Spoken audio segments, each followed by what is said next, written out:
Bueno, nos acompaña el congresista Eduard Málaga Trillo, ahora es congresista no agrupado porque hace algunos días renunció a Avanza País y quizás sirva este espacio. Congresista, bienvenido, buenas tardes, para que nos explique qué pasó, porque usted ingresa al Congreso por el Partido Morado, queda en una etapa como no agrupado, luego ingresa a las filas de Avanza País y ya les dijo chao también.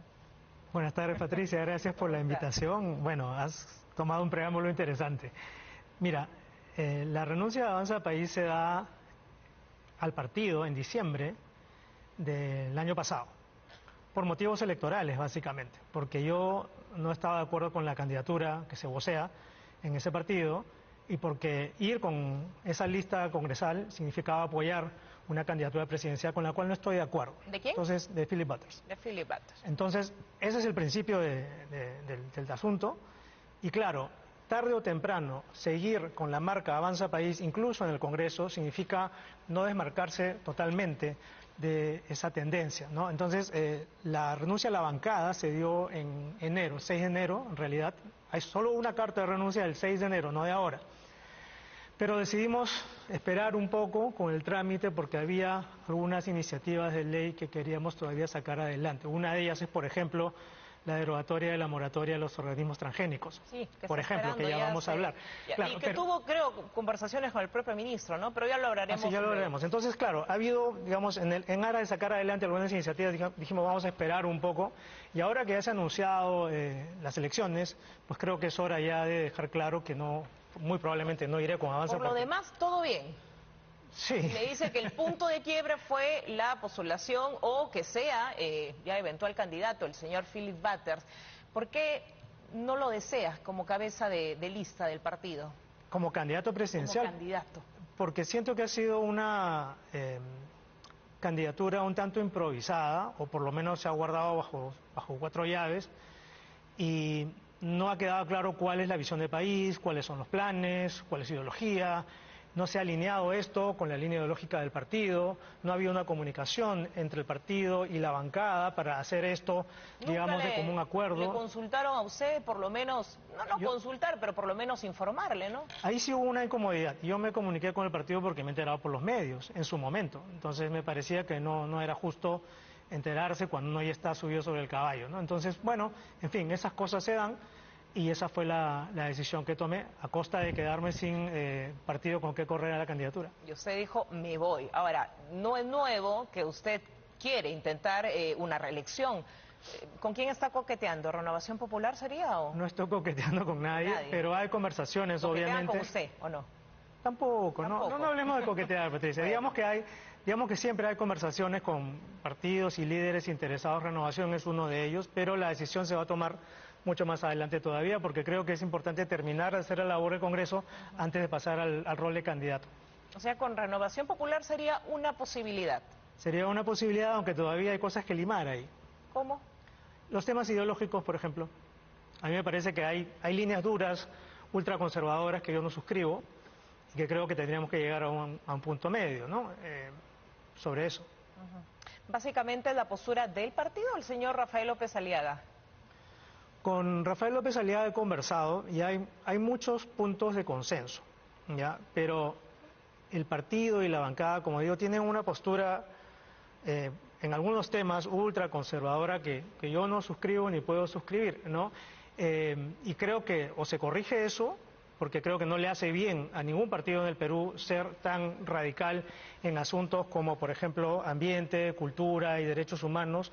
Estamos pasando a una etapa en la cual el Perú está absorbiendo los fenómenos que se han vivido en Argentina y en Estados Unidos, donde de pronto cualquiera que habla de estos temas es un rojo, es un caviar, es un comunista, cuando un país como el Perú, que tiene un acervo cultural tan diverso y tan rico, que tiene esta naturaleza tan maravillosa, esta cultura, no puede pues darse el lujo de despreciar esos temas. Entonces yo creo que, y mi propuesta ha sido a quien venga a conversar conmigo, de que yo necesito recuperar y abanderar esos temas, desideologizarlos, quitarles un poco ese tono de que han sido tomados por la izquierda para que todos los peruanos asuman el orgullo de tener esos valores. En la fila del Congreso, el señor Alejandro Muñante, también de Renovación, es bastante conservador. Imaginamos que por ahí también hay alguna discrepancia. Claro, por supuesto que hay discrepancias. Mira, yo, por ejemplo, todo el tema del manejo de los derechos de minorías sexuales, de los derechos de la mujer, sexuales y reproductivos, yo creo que ameritan, sí, tomar en cuenta que este es un país conservador y que no lo puedes cambiar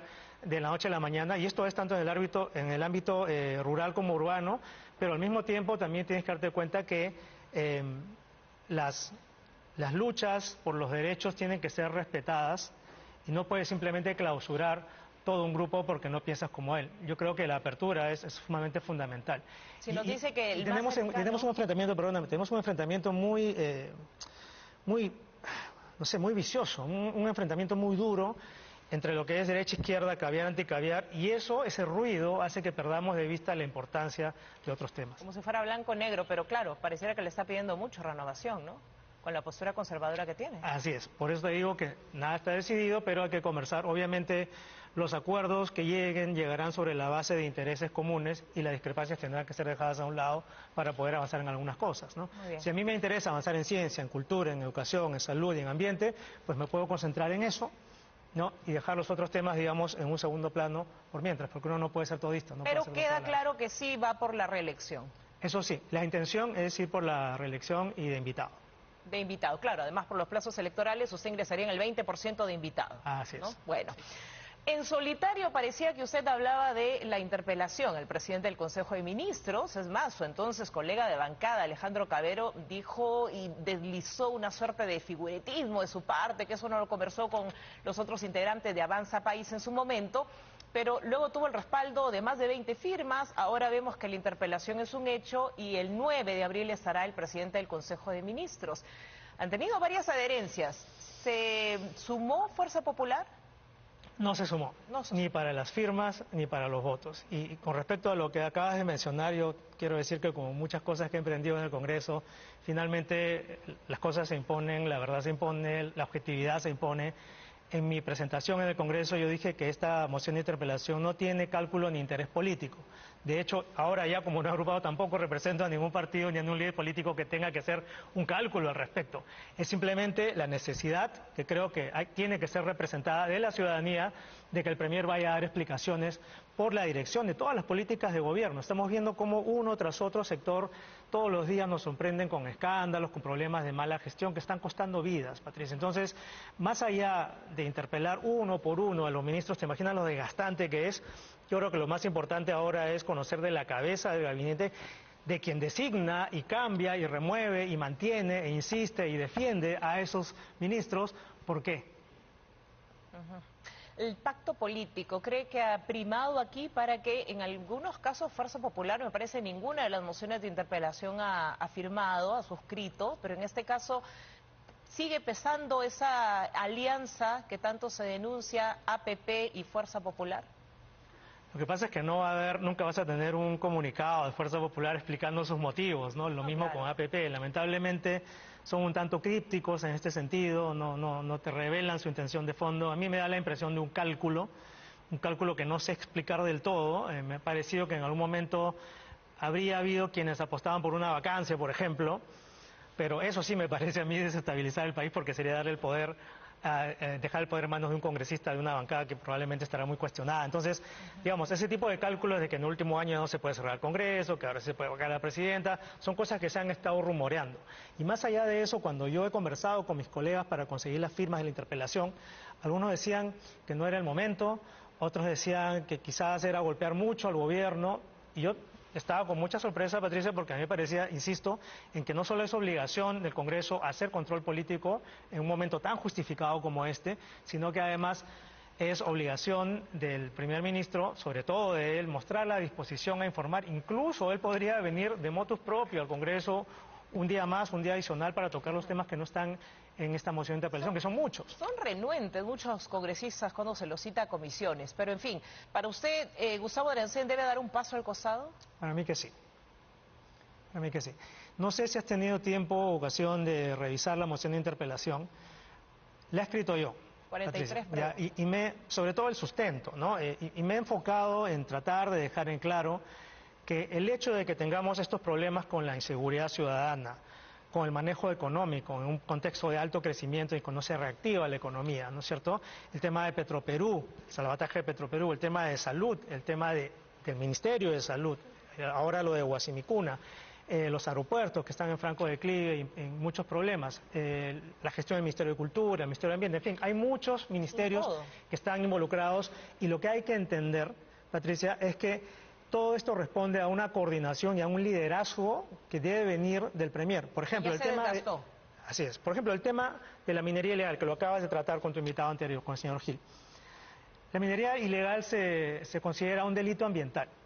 ¿No crees que eso es un poco ya desfasado hablar de un delito ambiental? Estamos hablando de un problema de seguridad interna, de defensa, de narcotráfico, de violencia y crimen organizado, de defensa nacional, de movimiento ilegal de explosivos, sustancias tóxicas, problemas territoriales con concesiones, en fin. O sea, ¿no crees que el primer ministro debería ser quien lidera todo ese aspecto y no solamente ir un día a patas a decir vamos a crear un puesto más de control policial cuando sabe que los mineros tienen comprado hasta los fiscales? ¿Y quién debería asumir? Porque lo que estamos viendo en el Ejecutivo es que pareciera las piezas faltan y lo que se ve es un enroque, ¿no? Sale uno de un sector, después de un tiempo lo vemos a ver, la ministra Leslie Urteaga o el que ahora asume el Ministerio del Interior, fue viceministro en su momento. ¿Quién debería asumir? Eso tienes razón, eso da cuenta de un gobierno que tiene dificultad para conseguir cuadros, no, porque está desacreditado, desprestigiado. Pero ese es su trabajo, Patricia, no podemos dejar de insistir en eso. El hecho de que los ministros tengan tan pobre desempeño, mira todos los desaciertos que ha tenido el ministro Quero, por ejemplo, eso es indefendible. También debería dejar el gabinete. También, porque él, como muchos otros, se han dedicado a abanderar y a defender a la presidenta. El mismo Premier no ha tenido un manejo claro de las crisis de comunicación y los escándalos en los que el presidente está involucrado, siendo vocero de la presidencia. Entonces, esa incapacidad de conformar un gabinete recae en gran parte sobre el Premier. Ahora, que haya o que no haya cuadros también tiene que ver con la responsabilidad que tienen los profesionales independientes y también los partidos políticos, porque los partidos políticos deberían quizás dejar un poquito el cálculo de no inmiscuirse para no desacreditarse y presentar cuadros, si es que tanto les interesa realmente ayudar a resolver el problema de la inseguridad ciudadana. Entonces, ¿quién recaería este liderazgo? Me parece que queda una incógnita grande, ¿no? No sabemos si hay equipos técnicos o un técnico o un político que es parte del equipo. Sí, pero como digo, una democracia que se basa en partidos políticos estables y sólidos, que es a lo que aspiramos, porque no lo tenemos del todo, debería por lo menos hacer el intento de contribuir a través del acuerdo nacional, a través de reuniones Ejecutivo-Congreso. Una de sus preguntas al entrevistado anterior fue, ¿y ningún partido, creo que fue otra entrevista, el Partido Fuerza Popular no ofreció un cuadro para el Ministerio del Interior? O sea, ese tipo de conversaciones deberían ser transparentes y públicas, y no se están dando, lamentablemente. Bueno, lamentablemente desde la cabeza hay una transparencia, porque la presidenta ya es público y conocido que no da conferencia ni declara. ¿Qué pasa con Guasimicuna? ¿Qué mensaje le deja esta extinción que se anuncia? Porque recién ha iniciado el año escolar y el programa tiene menos de 3 meses de creación. Mira, yo conozco muchas de estas regiones rurales con situación de extrema pobreza y me queda claro que los programas sociales son necesarios. De eso no debe haber duda. Pero con respeto, ¿no? Pero claro, por supuesto, con respeto, con idoneidad y con calidad. A un niño. Entonces, o a un adolescente. Claro, lo que hay que entender es también que el exministro de Martini ha dejado una papa caliente que la ministra Urteaga se ha tomado más de 2 meses en solucionar. O sea, la primera prioridad de la ministra al entrar a ese ministerio debe haber sido resolver ese tipo de situaciones. Y 2 meses después le vuelve a reventar el mismo problema, ahora con otra población, pero es básicamente el mismo programa que cambió de nombre. ¿Pero qué ve usted? ¿Corrupción en la gestión, en los proveedores? Es una suerte de varias cosas, porque en un momento se ha intentado deslizar que podría ser la preparación, la contaminación cruzada de los alimentos. Eso tiene que investigarse, pero entiendo que hay 2 hipótesis al respecto. Una, que los alimentos habían estado contaminados con bacterias, ese resultado lo tiene que dar un examen de laboratorio. Y el otro es que siendo normalmente que la DIGESA es quien certifica la calidad y la inocuidad de los alimentos, en este caso esa parte del control se ha trasladado a los padres de familia, en aras de tener un manejo más fácil y más cercano en comunidades alejadas. Entonces, para se atribuirle sospecha que una responsabilidad también. posibilidad habría sido un mal manejo, un manejo descuidado quizás de padres que no han seguido las instrucciones. Esas son las dos hipótesis que yo entiendo que se está manejando, pero probablemente lo más claro sea lo de la contaminación Pero hay dos bacteriana. cosas. Usted menciona la papa caliente, porque el problema no es nuevo, lo de Piura no es un hecho aislado, pero también hablamos de una ministra que ya viene del sector, conoce el sector, Claro. conoce el gobierno. Se sienta todas las semanas en el gabinete, ¿no? Todos los miércoles. ¿Merece quedarse a cargo del MIDIS? Yo creo que lo primero que tiene que hacer es atender la interpelación y responder las preguntas, y ahí tomaremos la decisión si realmente está en capacidad de seguir. Porque, como digo, ha sido un asunto de tomar decisiones oportunas, rápidas. Lo mismo pasa con la policía y la seguridad ciudadana.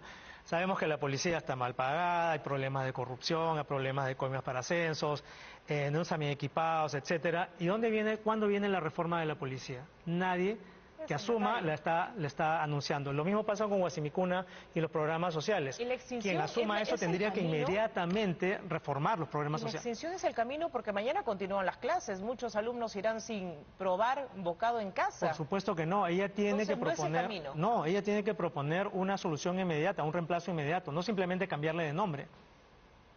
Revisar los proveedores, las cadenas de distribución. Tiene que preparar un plan y un programa nuevo, en tiempo récord. Que ese sea su reto país. Congresista, antes de culminar, este proyecto que elimina la moratoria a los cultivos transgénicos no es un tema nuevo tampoco. No. De hecho, entendemos que han tenido reuniones técnicas con el ministro, bueno, el ahora ministro Ángel Manero, ¿no? Porque creo que desde gestiones anteriores ustedes venían con esta intención. ¿Por qué está demorando tanto y en qué nos beneficia? Bueno, en este momento está el proyecto en espera en la Comisión de Agricultura, la Comisión Agraria, que tiene que dictaminar el proyecto y someterlo a votación en la comisión. Entiendo que siendo un tema tan técnico y tan complejo, exacto, se están tomando el tiempo de hacer mesas de trabajo, de recoger opiniones a favor y en contra. Es lamentablemente, Patricia, un asunto en el cual la ideología y las pseudo medias verdades juegan un papel y generan miedo en la población. La biotecnología lo que hace es, tanto en animales como en plantas, lograr mejoras significativas para la producción de alimentos. Tenemos una agricultura en la cual los agricultores cada vez más tienen más dificultades en luchar contra las plagas, contra las sequías, contra las inundaciones, contra la falta de productividad, contra los cambios, la degradación de los suelos. La respuesta a eso es la ingeniería genética. Las modificaciones genéticas se hacen tradicionalmente desde hace 10.000 años, solamente que ahora las nuevas técnicas permiten hacerlo de manera más rápida, pero la gente escucha transgénicos y se asusta. Y cuando tú vas al supermercado y compras cereales y compras embutidos, muchos de los productos que compras y que compran ustedes, televidentes, en los supermercados y mercados, están hechos con materiales transgénicos, y eso desde hace años, y nadie se está muriendo de cáncer por eso. Entonces hay muchos mitos que realmente dejar de lado, y creo que el debate realmente es económico y social, porque la pregunta es, si vamos a tener variedades mejoradas de ciertas especies, podemos estar seguros de que los agricultores van a tener un acceso libre y justo a esas variedades. ¿El maíz y el algodón eran los cultivos que posiblemente se veían más beneficiados? Así es, son pocos los cultivos que se mueven a nivel mundial en grandes cantidades, pero el algodón es importante porque hemos perdido mucho terreno y se lo hemos cedido a la India. Justamente quienes están usando el algodón transgénico están rompiéndola en el mundo y el Perú se ha quedado atrás. Entonces una manera de recuperar sería el algodón, otro sería el maíz, otro sería la soya. Pero obviamente, perdón, solo para cerrar, el interés del proyecto de ley no es solamente derogar la moratoria y generar un caos, sino obviamente regular y ordenar el sistema por el cual se controla, se certifica y se permite el ingreso de estas variedades. Bueno, vamos a ver en qué se agota este tema, ¿no? Midagri y Congreso todavía impulsando o buscando nuevamente anular esta moratoria. Solo digo que hay que escuchar a los agricultores que necesitan la oportunidad de tener nuevas herramientas tecnológicas, mejores condiciones, porque se van a quedar sin sembríos. A ver, congresista, ahora sí, la última. Pero ya volviendo al tema político, que no le compete directamente, pero usted ha sido uno de los impulsores en la inhabilitación también del expresidente Martín Vizcarra. Lo que finalmente dispone el Congreso, el Jurado Nacional de Elecciones, es por lo que ya había además avalado el Congreso, la inhabilitación, simplemente que lo expresa queda desafiliado de Perú Primero y en la práctica ya no tiene posibilidad en el terreno político en el 2026. Así es. Pero él aspira a llegar a la instancia internacional, a la Corte Interamericana de Derechos Humanos. ¿Qué opina de esta decisión del jurado, del Congreso? Yo opino de la decisión del señor Vizcarra, ¿no? Que me parece una falta de respeto a la ciudadanía, me parece una falta de respeto al país, a las víctimas de la pandemia y en realidad a todos los peruanos que son víctimas del desmadre político que ha causado su intervención durante la presidencia.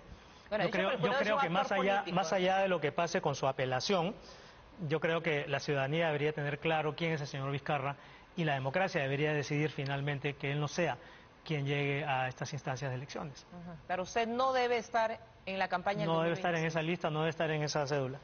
Muy bien, ha quedado claro. Congresista Eduardo Málaga, gracias. Y esperaremos algunas novedades, por ahora no agrupado, ya conoceremos, digamos, con qué bancadas posiblemente ingresará. Pienso quedarme como no agrupado. No agrupado, sí. Hasta el final de la legislatura. Sí. Ah, muy bien, bueno, queda el anuncio, se quedará como no agrupados al final de la legislatura. Pausa y regresamos.